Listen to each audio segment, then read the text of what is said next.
Hər vaxtınız xeyirli, uğurlu olsun.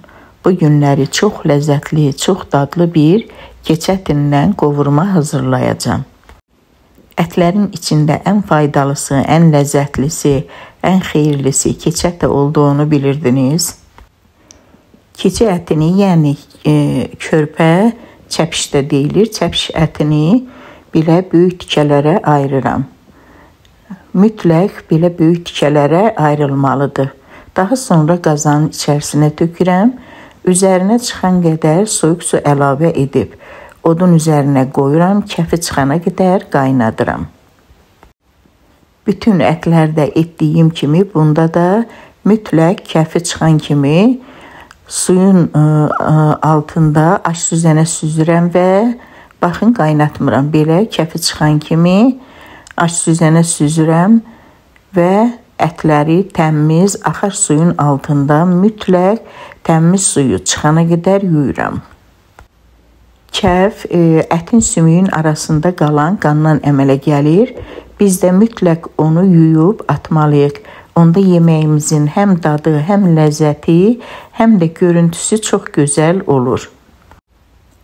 Həm də sağlamlıq cəhətdən mütləq bunu etməliyik ki, yediyimiz yemək də bizə çox gözəl fayda versin. Gördüyünüz kimi axar suyun altında əti tərtəmiz suyu çıxana qədər yuyuram. Artıq əti də qazanı da tərtəmiz yumuşam. İndi isə üzərinə, qazana yığdığım ətin üzərinə 10-15 qara dənə istiot, duzu, zövqə görə duzu atmaq lazımdır. Çox da duzlu etmək lazım deyil. Hardasa 2 xörək qaşığı duz bəs edir. 3 ədəd doğradığım baş soğanı ətin üzərinə əlavə edirəm. 2 ədəd də lavrovilis, yəni dəfnə yarpağı, 2-3 ədəd də dəfnə yarpağı qoyub, 1 stəkandan biraz artıq su əlavə edib, sonda da kərə yağını tökürəm. Hardasa 4-5 xörək qaşığı əridilmiş kərə yağı əlavə edirəm və qazanın qapağını örtüb odun üzərinə, gür olmayan odun üzərinə qoyub tam yağa düşənə qədər, yəni öz suyuna düşənə qədər qovururam. Yeməyimiz yağa düşənə qədər qarışdırmıram.